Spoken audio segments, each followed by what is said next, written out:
뭐야? 바람이야 바람. 아, 바람이요? 오늘 날짜와 이름과 저기 기업 이름을 말씀해 맞 주세요. 오늘 날짜? 오늘 며칠이지? 3월 2일이요. 3월 2일. 아, 3월 1일? 3월 2일. 2일. 오늘은 2024년 3월 2일이고 오늘의 주제는 주제 얘기하면 되죠. 네. 네, 버크셔 해서웨이입니다. 아 맞아. 성함은요? 저는 이은주입니다. 취조하는 거 같네. 네, 오늘 버크셔 해서웨이에 대해서 최근 동향부터 얘기를 할게요. 여기서 일단은 역시 그때 JP 모건에 이어서 천문학적인 숫자가 많이 나오는데 버크셔 해서웨이가 작년에 영업이익이 50조 원이었다고 합니다. 50조. 50조 달러예요? 원이요. 아 원. 50조 원. 아니 약소한. 그때 너무 큰 돈을 많이 봐가지고. 네, 그래서 현금을 현재 223조 원 보유를 하고 있대요. 그래서 버핏이 아니 좋은 기업은 많은데 좀 비싸서 이러고 얘기를 하고 있고요. 그래서 현금 보유 비중이 좀 이렇게 늘렸는데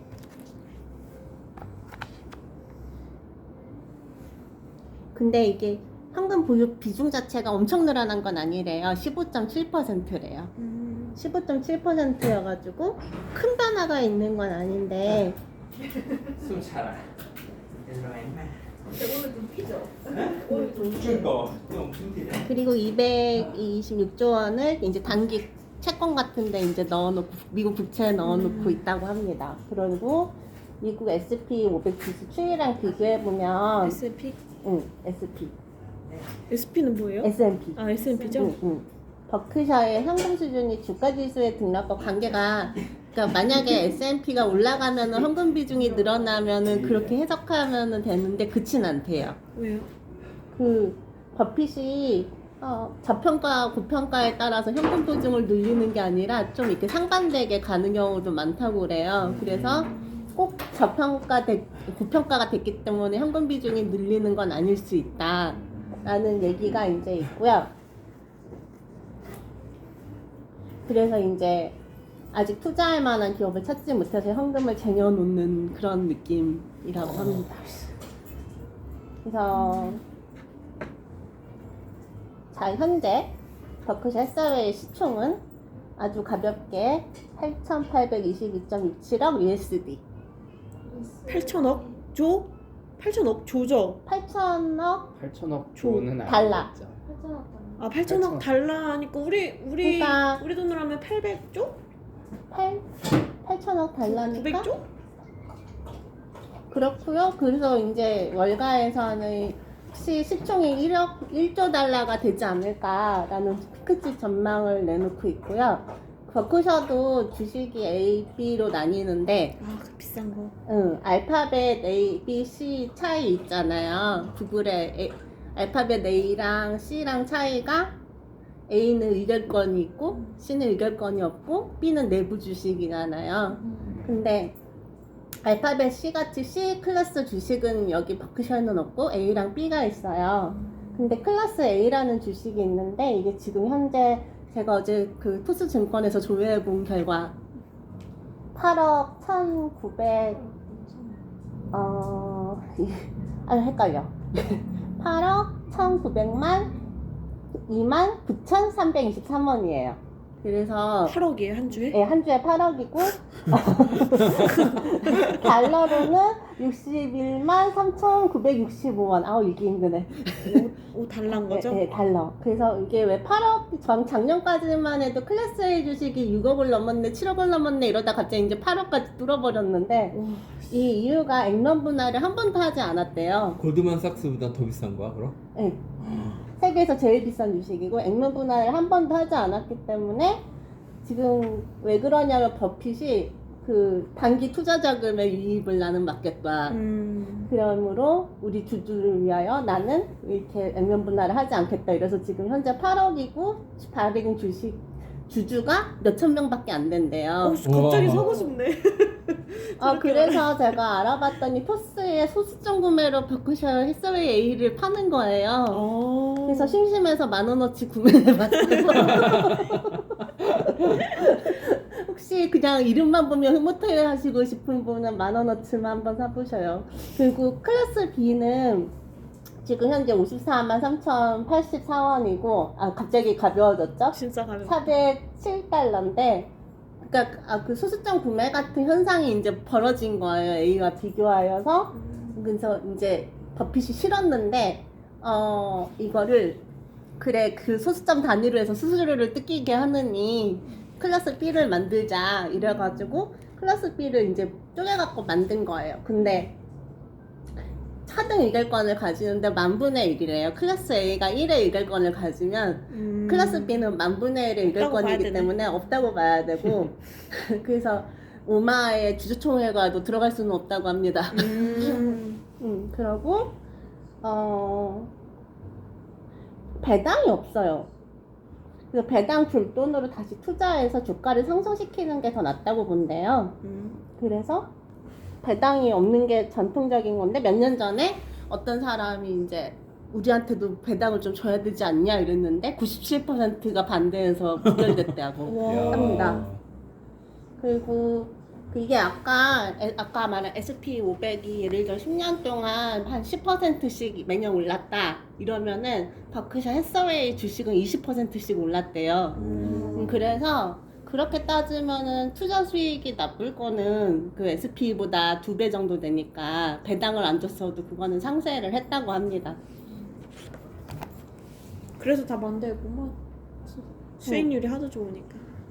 그리고 보니까 여기 지나가다 보니까 버크셔 해서웨이의 그 상위 10개 포트폴리오랑 버크셔 해서웨이에 투자하는 ETF를 우리나라 KB증권에서 만들었더라고요. 왜 만들었는지 모르겠지만 하여튼 그런 ETF도 있고요. 자, 그래서 버크셔 해서웨이는 지주회사입니다. 지주회사가 뭔가요, 예림님? 왜 그렇게 말하니까 모르겠네요. 뭔가 들어보긴 했는데. 그쵸. 지주회사는 일반적으로 주식을 소유함으로써 다른 회사의 사업 활동을 지배 또는 관리하는 회사예요. 근데 우리 보통 지주회사 잘 살까요? 안 살까요? 감사합니다. 안 삽니다. 난 SK 샀었는데. 왜냐하면 보통은 지주회사보다는 그 지주회사의 자회사 주식이 더 올라간대요. 보통은. 그치. 그래서 여기서 다른 회사의 사업 활동을 지배 관리한다는 거는 다른 회사의 사업 활동의 주요 사항에 간섭하고 그에 대한 결정력, 영향력을 행사한다는 걸 의미하는데요. 여기 보면 다른 거 어려운 거는 슉 지나가고 종류가 있어요.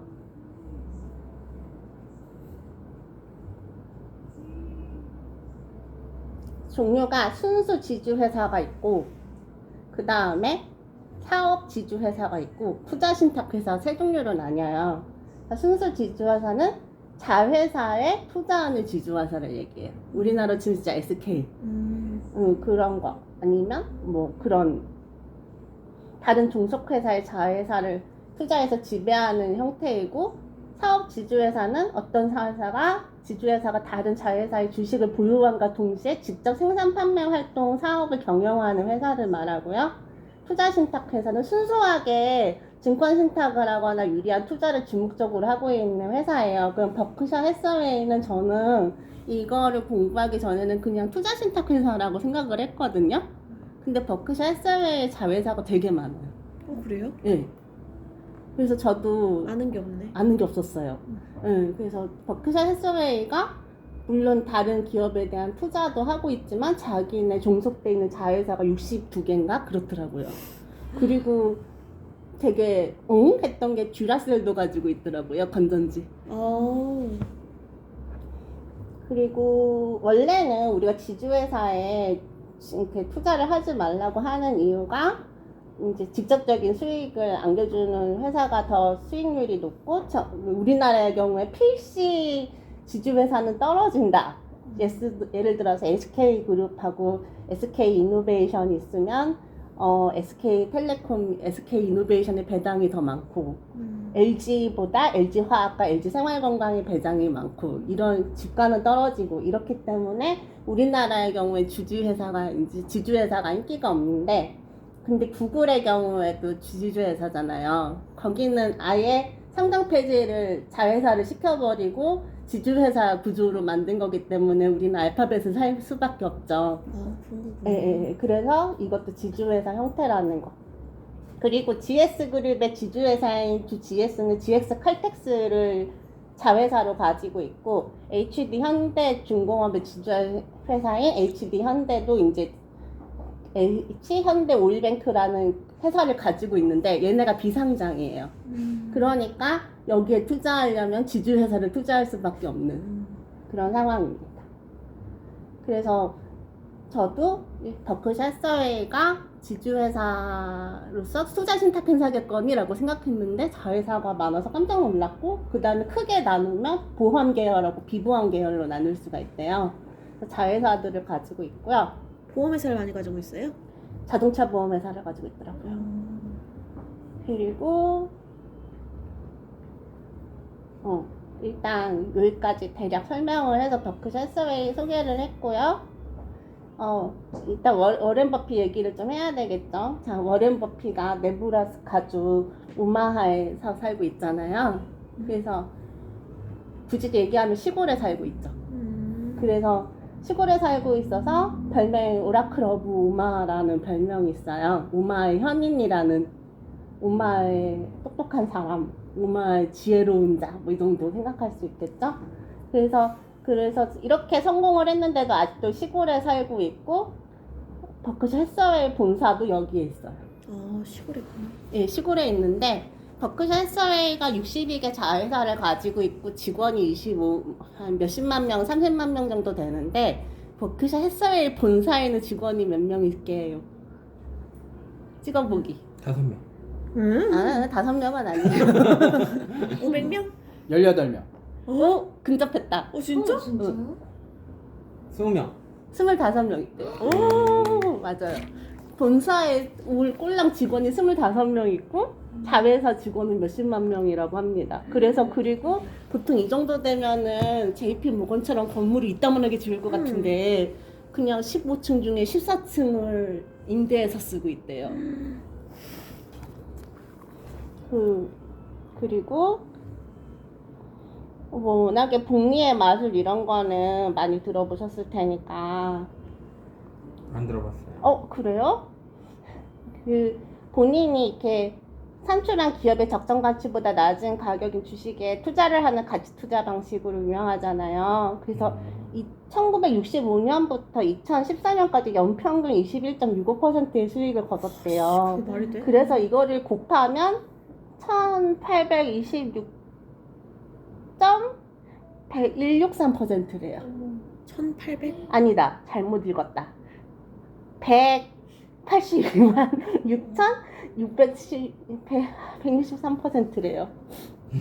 계산이 안 그 되네요. 워런 버핏이 그 맨날 맥도날드 먹는 사람 말. 네, 맞아요. 맞죠? 네, 맨날 맥도날드 드시고 계시는데 수익률을 이렇게 놨다. 아직도 그래요. 살아있다니.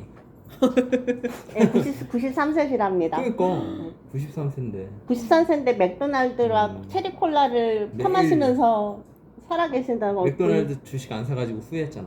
네, 그래서 복리 종결자고 연수익률 자체는 지금 돈이 너무 커지면서 하락을 하고 있는데 그 돈의 그 양의 그 마술 있잖아요. 이미 그 규모의 경제를 하고 있기 때문에 누적된 자금의 우위를 바탕으로 재산에 우리도 희망을 가져야 돼. 99% 이상은 50세 이후에 집착한 거래요. 와, 그럼 좋겠다. 찐이다. 90세 이후에 50세. 아, 50세 이후에 99% 이상의 자산을 축적을 했다고 합니다. 그래서 지금 뭐 진짜. 한 괜찮아. 할 수 있어. 그때 얼마 있었지? 50세에. 그게 중요할 것 같은데. 50세에도 이미 억만장자였는데 그치. 지금은 억만장자 곱하기 100%가 더 된 거죠. 곱하기 100배가. 99?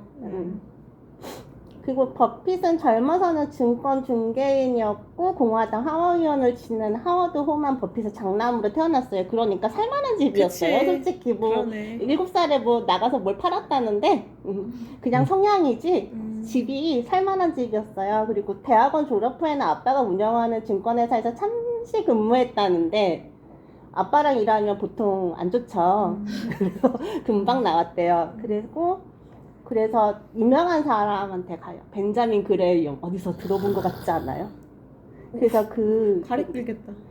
유명한 월가의 영웅을 쓴 네, 월가의 영웅을 쓴 벤자민 그레이엄이 이제 대학원 지도 교수님이었는데 거기 투자회사인 그레이엄 유먼에 가서 투자 기법을 배웠대요. 그래서 아빠한테 별로 배운 게 없고 아빠 회사에서 일하면 짜증만 나니까 본인도 아빠 얘기는 잘 안 하고 이렇게 얘기해줄 때 집안 얘기보다는 어렸을 때 자기가 용돈벌이 하려고 했던 알바가 난 일화를 많이 얘기한대요. 예를 들어 식료품점에서 알바했을 때, 식당 버스에서 알바했을 때 뭐 이런 얘기를 해준다고 합니다. 그래서 이제 많이들 아시겠지만 6살 때 껌과 콜라를 파셨다고 하죠. 아, 맞아. 나가서. 껌 팔았다고.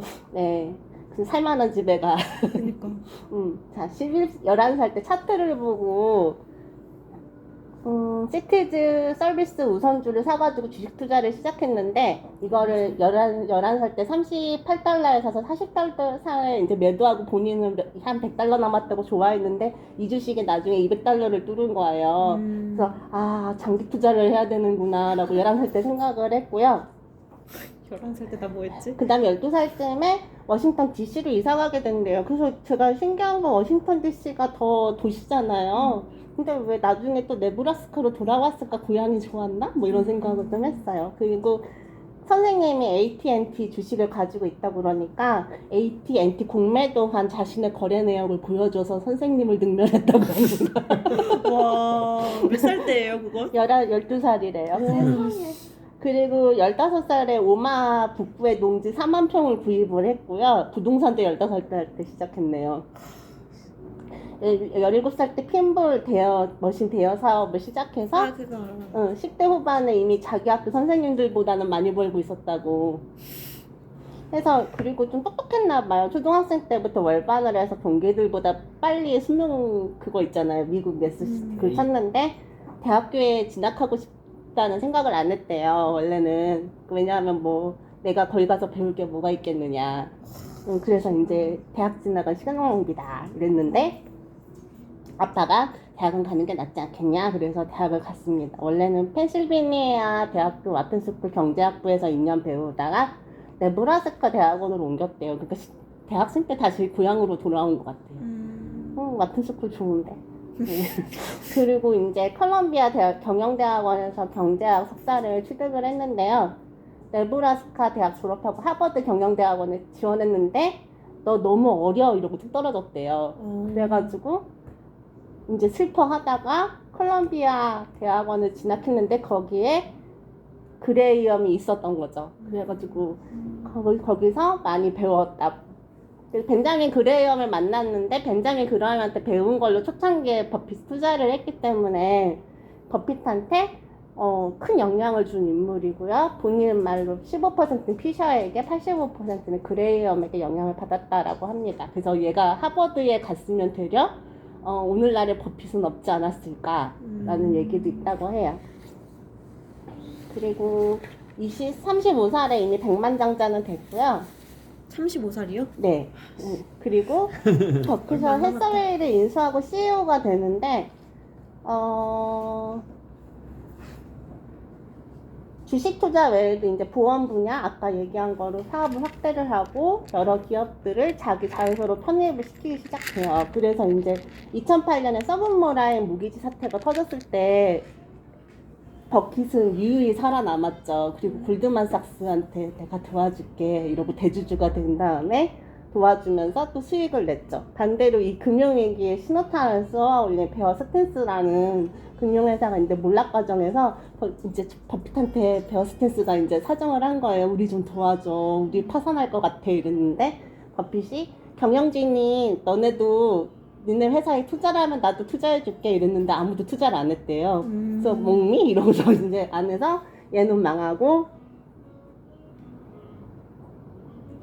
코로나19 대유행일 때도 이렇게 코로나 때 주식이 확 떨어졌잖아요. 근데 이 버핏은 150조를 현금으로 가지고 있었기 때문에 최후의 승자가 돼서 또 줍줍을 했다고 합니다. 위기가 기회네. 네, 그래서 부자들은 위기가 항상 기회네. 네, 150주요? 150조? 응. 그래서 그냥 코로나 때 쓸어 담은 거죠. 그래서 버핏이 찾는 기업은 일단 조건이 있는데 그 사업을 이해할 수 있고, 그 다음에 장기 경제성이 좋으며 혹은 50년 뒤를 예측할 수 있으며 경영진을 믿을 수 있고 인수 가격이 합리적인 거를 찾는데요. 그래서 버핏이 은근 안 사는 게 있는데 기술주를 은근 안 사요. 맞아. 그래서 애플만, 기술주 중에서 애플만 사고 있고 딴 거에 대해서는 좀 보수적으로 회의적으로 접근을 하고 있어서 은근 포트폴리오를 보면 애플 빼고는 금융주나 이런 게 많이 포진을 하고 있고 식음료 이런 것도 포진을 하고 있는데, 그래서 굳이 얘기하면 QQQ와 동시에 사면은 이게 좀 상쇄가 되지 않을까. 그리고 그 기술주는 버핏의 관점에서 보면은 그 사업을 이해할 수 있고 해서 이제 조금 걸리는 것 같아요. 그러네. 너무 어렵잖아요. 그리고 장기 경제성이 좋으면 앞날을 알 수 없잖아요, 기술주는. 그리고 인수 가격이 합리적이지 않다고 생각해서 치파가 잘 높으니까. 인수를 안 하는 것 같다고 합니다. 근데 버핏의 스승이었던 벤자민 그레이엄은 저평가된 주식을 매입하는 걸 되게 중요하게 여겼대요. 그래서 약간 담배꽁초 이론 같이 담배꽁초가 조금 담배가 남아있을 때 잘 싸게 주워가지고 몇 대 더 피워서 이윤을 남기는 것처럼, 담배를 피는 것처럼 아주 저평가된 기업의 주식을 사는 거를 이제 되게 목적으로 했는데, 그게 조금 나중에는 버크셔스의 부회장인 찰리 먼거라는 분이 계시거든요. 근데 그분 때문에 이게 조금 나중에 바뀌게 돼요. 그래서 그분이 이따가 얘기하겠지만 저평가된 주식을 값싸게 사는 건 이미 지났다. 1930년대에는 그럴 수 있었지만 이제 사람들이 똑똑해져가지고 그런 건 존재하지 않으니까 좋은 기업의 주식을 괜찮게 사자라는 얘기를 했대요. 그래서 그 이후로 더 부자가 됐다고 하는 얘기가 있습니다. 그리고 버핏이 자기가 직접 책을 저술하는 경우는 없대요. 그래요? 근데 우리가 맨날 워렌 버핏의 인터뷰책. 인터뷰책 그거는 다 인터뷰를 따서 만든 거고, 또 이렇게 버크셔스 하사웨이에서 연례 성안을 보낸대요, 주주들한테. 그거를 묶어가지고 이렇게 낸 책이나 주주총회에서 이제 인터뷰한 거나 CNBC나 포브스 같은 데서 이렇게 인터뷰하러 왔을 때 낸 거를 사람들이 묶어서 책을 낸 거지, 자신이 책을 집필할 생각은 없다고 하면서 자신의 투자관은 이미 주주총회에서 다 말했으니까 찾아봐라 이런 식으로 얘기를 한대요. 근데 인터뷰를 통해 저술에 직접 참여한 서적은 있는데 그게 스노우볼이래요. 그래서 이 자기가 애널리스트였던 앨리스 슈레더한테 자신의 전기를 써달라고 직접 부탁해서 슈레더가 인터뷰와 자료를 참고해서 5년간 집필한 서적이라고 합니다. 나 그거 읽었어. 진짜요? 오, 그래요? 코로나 때. 자, 그리고 읽어봐야지. 이제 이거는 약간 가십거리인데, 버핏의 생각, MMF 예금 같은 투자하는 안전해 보이지만 실제로는 위험 자산이라고 생각을 하신대요. 왜요? 별로 수익을 주지 못하고 인플레가 오면 대처가 안 된다고 생각을 하는. MMF? 네, MMF. 그 뭐지? 단기 그거 투자 자금 있잖아요. 그 왜 증권사 같은 데나 은행 같은 데 가면은 네. 채권 같은 거 사가지고 단기 하루 만에 찾을 수도 있고 되게 단기로 굴리는 MMF. 채권? 예. 채권인가? 네, 미국 단기 채권. 우리나라에도 있어요. 그냥 웬만한 거 그 증권사에 돈 넣으면 자동으로 MMF에 넣어지. 예, 1%, 금리가 높진 않아요. 1%, 2% 이런 건데, 되려 그래서 예금도 이율이 높진 않으니까 되려 위험자산이라고 생각하는 거예요. 돈의 가치가 떨어지니까. 떨어지니까. 그래서 언론에서 안전자산이 예금 늘리세요 이러면은, 반대로 버핏은 주식을 살 때가 되었나? 이렇게 생각한대요. 그리고 금에 대해서도 좋은 투자 대상으로 여기지 않는다고 알려져 있고요. 나랑 생각이 비슷하네. 나 금 팔 건데 지금. 금 높잖아요 지금. 응, 지금 팔 거야. 팔아도 뭐 되죠. 역사상 금에 투자가 인기가 있을 때도 주식을 매입하는 게 오히려 수익률이 높았다. 그건 얘 얘기 아니야? 아니 평균 1년 평균이 20몇 %면 그건 따라갈 수가 없죠 솔직히. 그러니까요. 그래서 금수의 극히 일부분인 금리와 IT 제품 빼고 90% 이상은 관상용인데 관상용에 그렇게 투자하는 건 바보 같은 짓이라고 얘기했대요. 그리고 석유 투자에 대해서도 부정적이고 우리 흔히 부자들이 사는 미술품 등에 대해서도 별로 부정적인데 그 사람 왜냐하면은 되게 부정적인 사람이구만.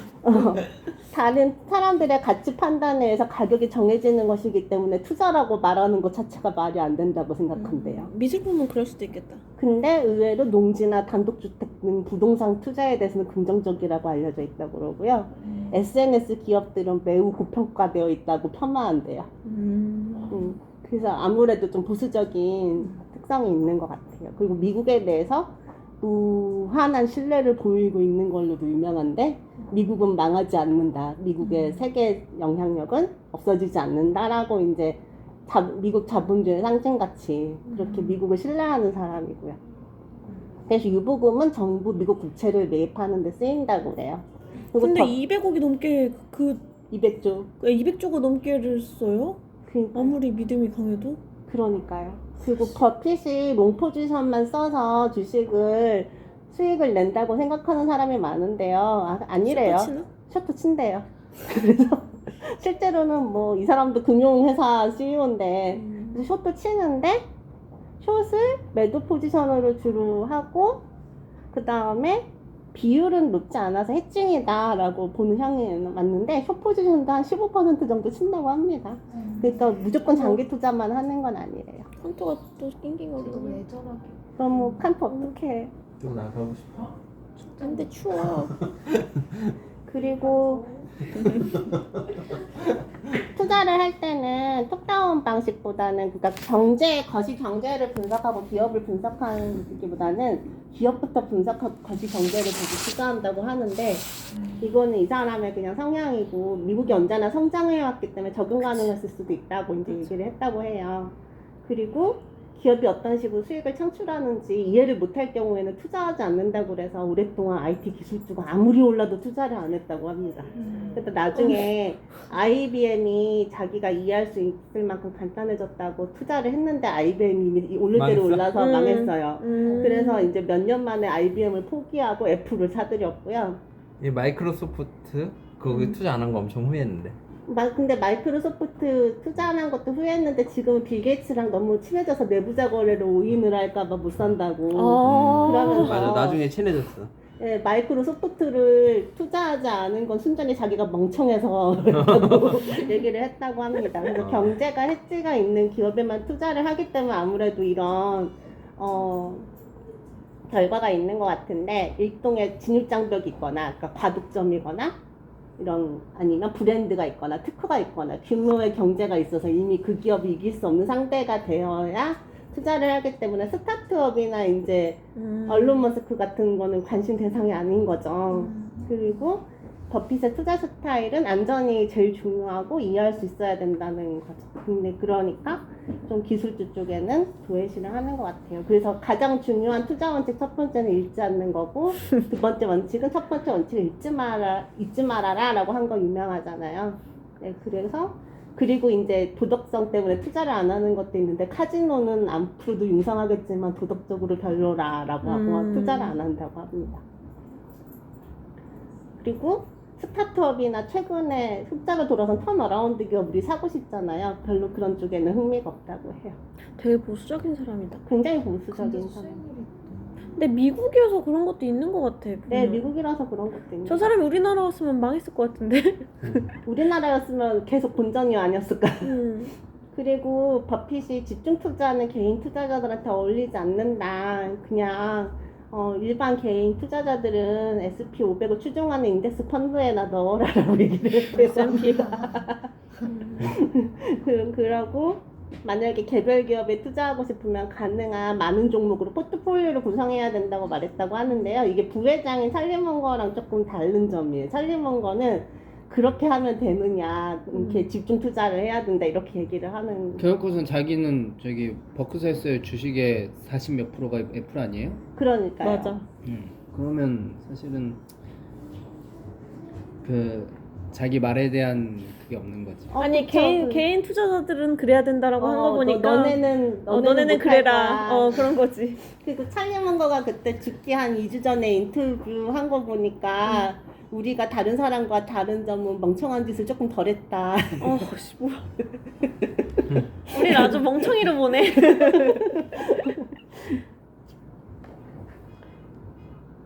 그리고 버핏 지수라는 것도 있는데 한 나라의 주식 시장이 과열인지 아닌지를 판단하는 건데 되게 간단하대요. 시가총액을 GDP분의 시가총액을 나눈 다음에 100을 곱하면 버핏 지수가 나온대요. 버핏 지수가 뭐예요? 버핏 지수가 뭐 이상이면 과열되고 뭐 이하면 한 나라의 주식 시장이 과열인지 아닌지인데 시가총액 주식 시장의 시가총액을 GDP를 분모로 삼고 시가총액을 분자로 삼아서 곱하기 100을 하는 거예요. 그럼 100을 기준으로 버핏 지수가 높을수록 과열, 낮을수록 저평가. 근데 이게 되게 간단하잖아요. GDP도 금방 찾을 수 있고. 그래서 버핏 지수라는 이름도 있고요.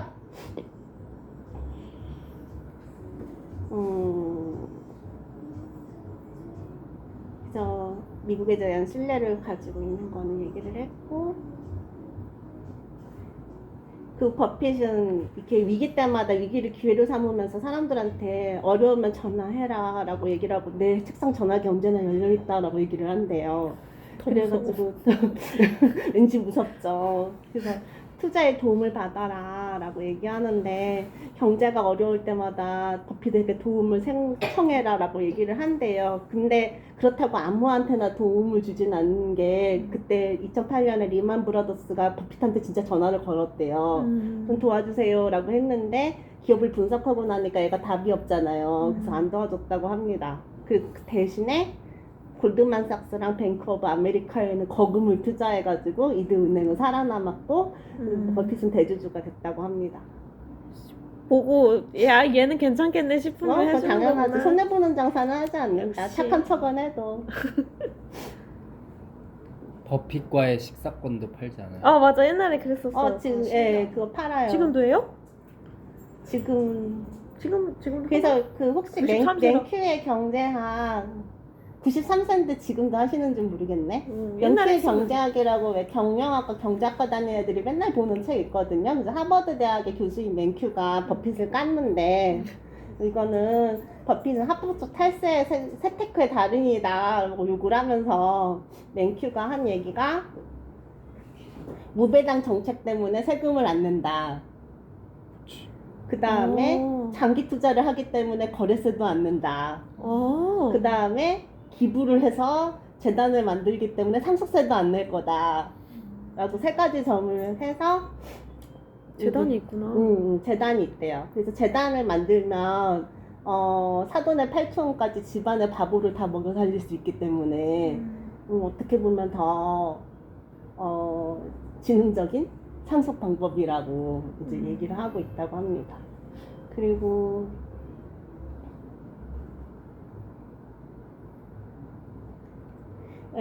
애플하고 테슬라에 관한 얘기가 있는데 애플이 테슬라를 인수할 거라는 루머가 있었는데 버핏은 되게 바보 같은 생각이라고 회의적인 시각을 했대요. 그래서 그는 테슬라만 두고 말한 게 아니라 애플이 자동차 시장에 뛰어드는 것 자체가 위험하다고 봤대요. 포기했잖아요. 예, 그래서 이제 자동차 시장에서 루시드나 장기적인 인수하지. 우위를 유지하는 건 애플의 휴지를 왜 인수해요? IT 휴지 갖다 산업 닦지 그냥. 슬프다. 그래서 말인데 지금. 자동차 산업에서 우위를 계속 유지하는 거는 IT 산업보다 훨씬 어렵다. 라고 그러면서 영원한 우위는 존재하지 않는다라고 하면서 애플이 콘텐츠 스트리밍 시장 진출하는 것도 그 안 될걸? 이러고 되게 회의적이었대요. 근데 애플이 지금 포기했잖아요. 그래서 다시 버핏의 성견지명이 빛을 발하고 있다라고 얘기를 합니다. 그리고 2019년에 이르러서 처음 아마존에 이제 투자를 했고요. 되게 늦게 했네요? 네, 역시 아마존도 이해할 수 있을 때까지 기다린 것 같아요. 진짜 보수적이야. 진짜 보수적인 것 같아요. 근데 그러면 너무 늦지 않나? 그지? 그래도 아무리 근데 늦다고 생각할 때가 또 시작이니까. 아니 아무리 규모의 경제가 있다고 야 해도 근데 아마존 잘했네. 지금 완전 네. 그쵸 엄청 올랐잖아요. 그 테크 기업 이제 다 떨어지고 이제 그런 아마존 이제 막 유통도 인공지능 다 하는 하던데. 데들 있지. 네, 그런 데들이 그쵸. 완전 지금 떠오르잖아. 2019년까지도 스마트폰을 안 썼대요. 폴더폰을 쓰고 있었는데 대단하다. 이제는 아이폰을 2020년에 이제 폴더폰 그만 쓸래 이러고 아이폰을 쓰기 시작했다고 합니다. 아니 애플에 투자하면서 아니 근데 아이폰 원래 삼성폰 썼잖아요.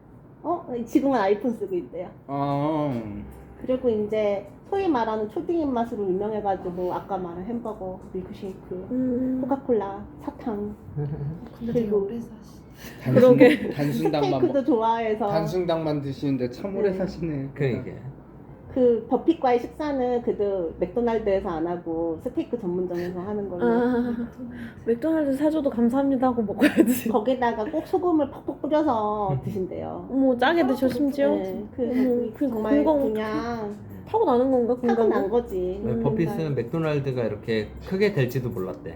그 음. 얘기 하더라고. 먹으면서 그리고 스트레스를 받으면서 채소를 먹느니 먹고 싶은 걸 자유롭게 먹으면서 행복하게 사는 게 더 좋다고 얘기를 한다고 하고요. 그리고 보험업계에서 6살짜리 어린이의 사망률이 가장 낮기 때문에 6살 어린이처럼 먹겠다라고 주장하고 있다고 합니다. 그게 뭐는 헛소리야. 그래서 이제 사람들이 이런 초딩 입맛에도 이렇게 오래 사는 건 뭔 일이냐라고 하다가 장수 유전자가 있는 거 아니냐 뭐 이런 얘기를 하고 있다고 해요. 인간이 아니다. 그래서 이 사람이 코카콜라와 맥도날드를 막 먹어대고 있는데 엄청 부호잖아요. 근데 그 바이럴 마케팅 아니냐 뭐 이런 얘기도 있다고 해요.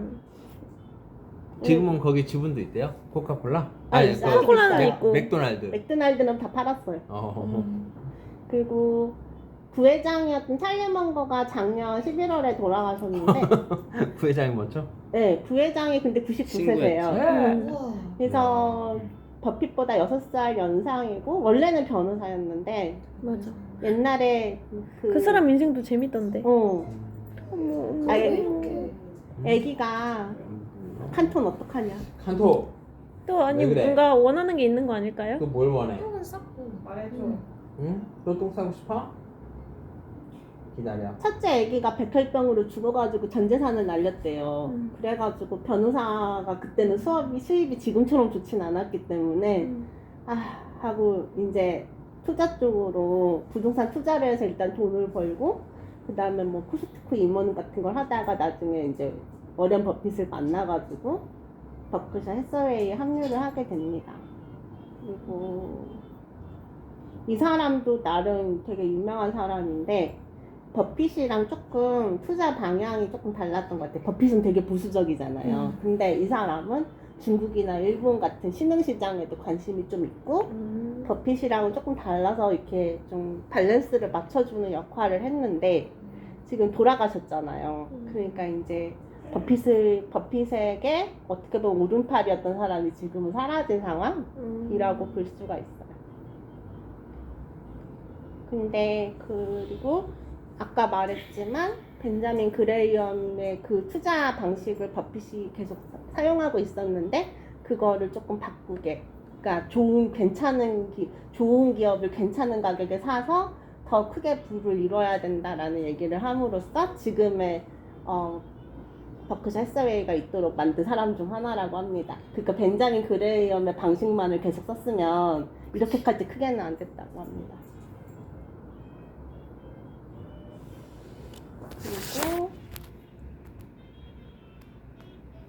그리고 시각장애인이 어때요? 생각보다 녹음을 잘 듣고. 누가요? 왜냐하면은 나이가 들어서 백내장 수술을 실패해가지고 한쪽 눈을 이완을 했다고 합니다. 그리고 다른 쪽 눈도 시력이 안 나와가지고 근데 너무 오래 사셨잖아요. 1980년에 이완을 하셨는데 그 나이가 한 60대 70대 아 그건 노안이네. 노안이지. 아 노안은 시각장애를 안 쳐줌. 그러니까 근데 너무 오래 사신 바람에 그러고 오래 사셨다는. 그리고 그래도 의안하셨으니까 인정해줘야 돼. 아 그래? 인정해줘야 돼? 의안이잖아. 나 그 정도 돈 많은 시각장애인이면 하겠다. 진짜 그치. 이왕 시각장애인인데 돈 많으면 좋죠. 그리고 100세 생일을 한 달 남겨놓고 지난 99살 11월에 돌아가셨는데 생일이 2024년 1월 1일이었대요. 그래서 100세 생일 파티를 준비를 하고 있었다가 돌아가셨는데 그 뭐지? 인터뷰를 돌아가시기 2주 전에 한 게 있는데 그때도 되게 멀쩡하게 인터뷰를 잘 하셨거든요. 그래가지고 그때 얘기한 게 우리는 버핏하고 나는 멍청한 짓을 덜 했기 때문에 부자가 됐고 운이 좋았을 뿐이다라고 얘기를 하시더라고요. 그 인터뷰도 그래도 볼만한 것 같았어요. 인터뷰 봤거든요. 그러면서 자기들은 이제 일선에서 물러나고 이제 후계자가 정해질 것이다 뭐 이런 얘기도 하고. 후계자 기대된다. 누구지? 후계자가 있어요. 아 있어요? 네, 그러니까 워렌 버핏이 부회장인 사람을 지금 후계자로 해놨고, 잠깐만요. 아휴, 이게 자료가 많으니까 골라서 하다 보니까. 근데 버크셔스에 투자했는데 워렌 버핏 돌아가시면 주식 떨어지는 거 떨어질 아닌가요? 엄청 떨어지겠지. 그럼 그 지금 상징적인 사면 의미가 있잖아. 그러니까요. 그래서 지금은 어디로 갔냐? 밑에 뭐 과자가 떨어져 있나? 그러게. 혹시 뭐 떨어져 있어요? 아까 얘가 막 이쪽으로 가려고 했었는데 화자. 부스러기 같은 거 저쪽에 있어요. 어디요? 마가렛. 마가트? 여기 입구 상고지 두개 마가렛에다 넣어줬다. 제가 주워서 버릴게요. 혹시 이쪽은 없어요? 좋다. 해주세요. 네. 제가 자꾸 뭐 저런 거 먹고 싶어서 조각 같은 게 이제 먹을 건가 이거? 껍데기인 줄 알았는데. 그리고 이렇게 보통 얘기를 할 때 세계 최고의 테니스 선수가 되려고 하면 절망적이라는 걸 알게 될 것입니다. 하지만 어떤 미네스타의 도시에서 최고의 배관 시공업체가 되려고 하면 아마 여러분 중 3분의 2가 그렇게 할 수 있을 것입니다. 그러니까 우리 대부분의 삶과 게임은 어느 정도 훌륭한 배관 공사업자 같은 것이 되려고 노력해야 되는 것입니다. 뭐 이런 얘기도 했다 그러고요. 인기 없는 거에 하라는 그치. 얘기인가? 그리고 행복한 사람의 비결을 묻는 질문에 매우 간단하고 쉽습니다. 시기심과 원한이 많지 않고 수입을 과하게 쓰지 않으면 어려움을 겪으면서도 쾌활함을 유지합니다. 신뢰할 수 있는 사람들과 거래하고 해야 개 어려운 거 아니야? 이 모든 간단한 규칙은 삶을 더 좋게 만드는 데 효과적입니다라고 얘기를 했대요. 그리고 가상화폐에 대해서 되게 깠는데 독이다, 쥐약이다 라고 막 하면서 욕을 했대요. 그리고 부분적으로 사기고 나쁜 조합이다. 그래서 이 사람도 좀 보수적인 것 같기는 해요.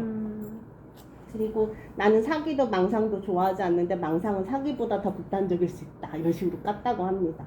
그리고 파생상품은 도박에 비유했는데 파생상품을 거래하는 거는 무엇이라도 훔칠 수 있는 면허증을 가지고 있는 것이나 다름없는데 모두가 도박을 하는 상황에서 누가 이기는 것이냐 뭐 이런 얘기를 했다고 해요. 그리고 자기 죽기 전에 자기 부고를 대비한 인터뷰를 했다고 그래요. 그리고 찾아 부스러기를 찾아. 그치, 그 정도 되면 자기 부고에 대해서 생각을 하지. 그치. 네. 없지? 다음에 그래서 이제 찰리 먼거라는 사람이 사라진 다음에 그거 워렌 버핏이 주주 서한에서 그 사람이 사실 버크셔를 설계한 사람이고 나는 그냥 종합 건설업자였을 뿐이다라고 이제 추모의 글을 남겼다고 합니다. 그리고 자회사 직원이 모두 합치면 38만 명이네요. 그리고 이렇게 보면 보험, 철도, 유통, 건축 다 보수적인 네, 산업이네. 그리고 아까 말했지만 듀라셀이 여기 있네라고 한 거. 그리고 보험회사 가이코, 아이스크림 전문점 데어리퀸, 철도회사 BNSP, 석유화학업체 루브리졸, 의류업체 프로더블더룸, 보석 소매업체 헬스버그 다이아몬드, 부동산 중개업체 등 여러 가지를 소유를 하고 있대요. 왜? 한조가 내 발을 그렇게 넘어가고 있어. 나가자는 건가?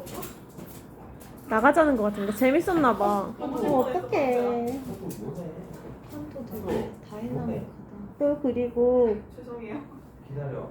식품업체 하인즈 컴퍼니 지분 26.7%, 신용카드 업체 아메리칸 익스프레스 18.8%, 맞아, 하인즈 있다 그랬어. 어브 아메리카 11.9%, 코카콜라 9.32%등 이제 애플 5.57%등 대부분 주요 기업의 대주주이기도 하고. 근데 하인즈 아시다시피- 비율이 엄청 높네요. 네.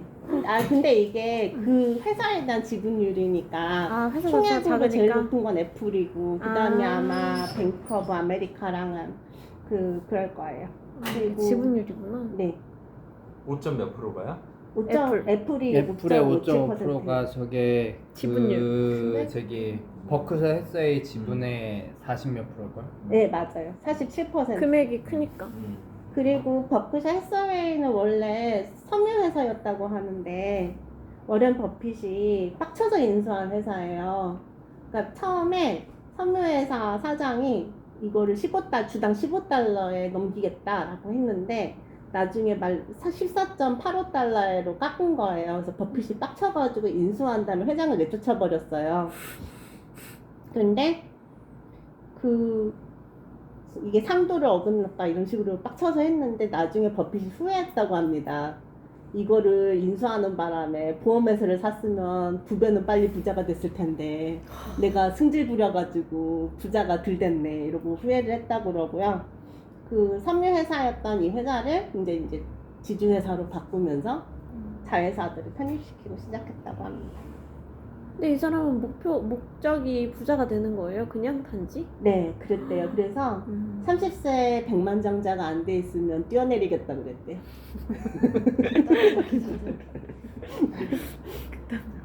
근데 정확하게 30세 백만장자가 됐답니다. 그래서 되게 10억을 만들었어. 그니까.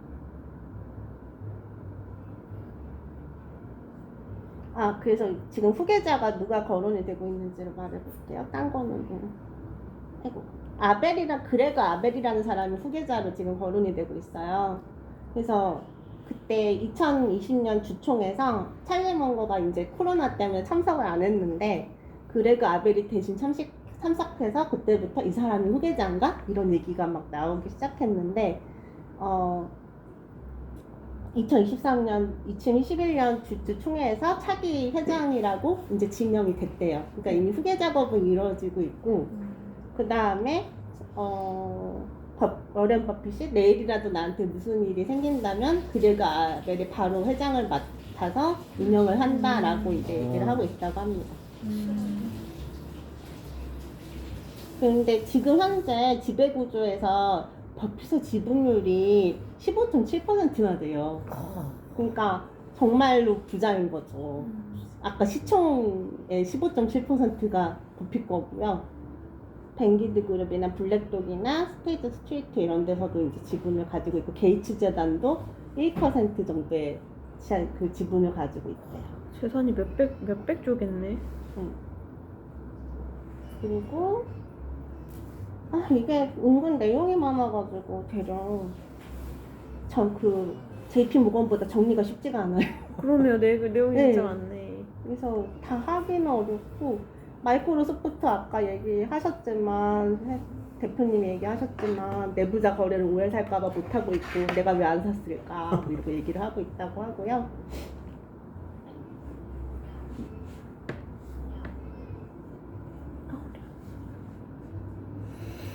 지금 작년에 50조 달러 순이익을 했잖아요. 그래서 지금 주식이 많이 비싸졌죠. 아까 말했지만 8억이 넘었고 50몇만 원.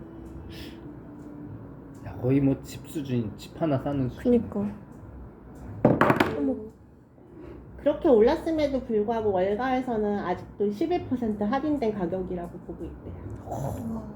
그래서 빌 게이츠를 제치고 세계 5번째 부자에 올랐다고 포브스가 전했다고 하고요. 빌 게이츠가 그럼 6인가 봐요. 그래서 지금 이렇게 내용이 너무 많아서 제가 띄엄띄엄 했는데 재밌었어요. 일단 결론은 배당이 없다. 배당이 없는데 연간 그 수익률이 20% 정도 되니까 배당을 상쇄하고 S&P 500보다 높은 수익률을 줄 수 있는 주식은 맞다. 근데 되게 보수적인 투자 관점을 가지고 있는 회사잖아요. 그러니까 이렇게 좀 분산 포트폴리오로 하나 넣어놔도 되지 않을까. 어떻게 나와요? 아니 B로 사면 되지 54만짜리. B로? B가 사줘요? 아, 사줘요. B는 사줘요. 아 근데 뭔가 A 주식 갖고 주고 싶다. 그치? 제 생각에는 그 뭐지? 진짜 소수점 투자 같이 그냥 사도 괜찮을 수도 있을 것 같아요. 그래 뭐 8억을 살 수도 없잖아. 그래서 제가 심심해서 A를 10,000원어치 샀더니 0.00000000001주라고 나오더라고요. 아 근데 그거 괜찮다. 그래가지고 나중에 한 주 될 수도 있잖아. 그래 조금씩 모으는 거지. 10,000원씩 사서. 그리고 어차피 오르는 건 똑같이 오를 거 아니야. 똑같이 오를 것 같고. 근데 그 이게 괴리율을 걔네들은 어떻게 상세를 하나? 신기하다. 좀 신기하게 자사주 매입을 해요. 자사주 매입을 해가지고 만약에 이게 수익이 20%가 안 될 경우에는 매입해서 자사주 채워줘요? 매입을 해서 채워줘요. 와 씨, 뭐야? 되게 좋다. 지금까지는 이게 워렌 버핏의 힘인가? 그럴 수 있어. 자사주 매입을 계속 하고 있는데. 뭐가 채워져요? 그러니까 수익률. 만약에 배당을 안 주는 대신에 수익률이 20%가 안 나올 경우 자사주를 매입해서 그 수익을 채워주고 만약에 그리고 수익이 주가가 올랐어요. 그러면 네. 자사주 매입을 조금 하고 주가가 흥행하면은 자사주 매입을 좀 많이 하는 식으로 해서 채워주기 때문에 어떻게 보면 큰일이 없는 날 그렇게 위험하진 않는 것 같고 그리고 일단 현금 보유액이 많기 때문에 위기가 닥치면 또 살아남을 확률이 높긴 한 것 같아요. 그러니까 조금 포트폴리오의 분산으로 들어가는 것도 나쁘진 않지 않을까라는 생각을 했습니다. 20%가 만약에 유지가 계속 된다면. 근데 진짜 기술주에 대해서는 너무 보수적인 나이가 있으셔서 근데 오래 사셔야 될 텐데 그분. 버핏이 병원이라도 갔다 왔다라고 하는 말을 들으면 주식이 떨어지지 않을까 그래요. 라는 생각인데 근데 그치, 이미 어떡해. 2011년에 전립선암 1기 판정을 받았는데 잘 살아 계신 것 같아요. 돈에임인가? 돈으로 돈에임, 다 네. 치료를 받으셨나? 그러신 것 같습니다. 그리고 좀 내용이 많긴 했는데 제가 뛰어가면서 했어요. 혹시 질문 있으신가요? 그러면 그 버크셔에서 어쨌든 투자 회사니까 네. 그 요렇게 많이 오른 거는 사실은 1년 전까지만 해도 애플이 120달러였던 것 같거든요. 네, 애플 제 탓이 생각에. 굉장히 크죠. 네. 그래서 제가 보기에는 버크셔 해스웨이 주식이 뭐 아까 6억에서 8억이 됐다 그랬는데 그 이유는 애플이 성장했기 때문이 아닌가 네, 맞습니다. 라는 생각이 근데 드네요. 지금 그냥 내가 느끼기에는 미국이 거의 고점 같은 느낌인데. 그래서 이게 견해가 갈리는 게 워렌 버핏의 경우에는 미국이 계속 성장할 것이다라고 주장을 했는데 그 돌아가신 부회장인 찰리 먼거의 경우에 미국은 고점을 찍었다라고 봤대요. 그래가지고 지금 버크셔를 좀 예의주시해야 될 거는 찰리 먼거가 그래서 신흥시장에 조금 진출을 하고 그런 쪽을 담당을 하고 중국계 투자자인 미루라는 사람인데 그 사람 펀드에 집어넣고 이런 걸 했었대요. 돌아가셔 버렸네. 근데 돌아가셔 버렸으니까 버핏은 아마 미국은 성장할 거다 기조로 나갈 거잖아요. 그러니까 이제 한번 보아야 할 이게 지켜보긴 해야 될 것 같아요. 이게 그 이제 끄겠습니다. 네. 네. 정리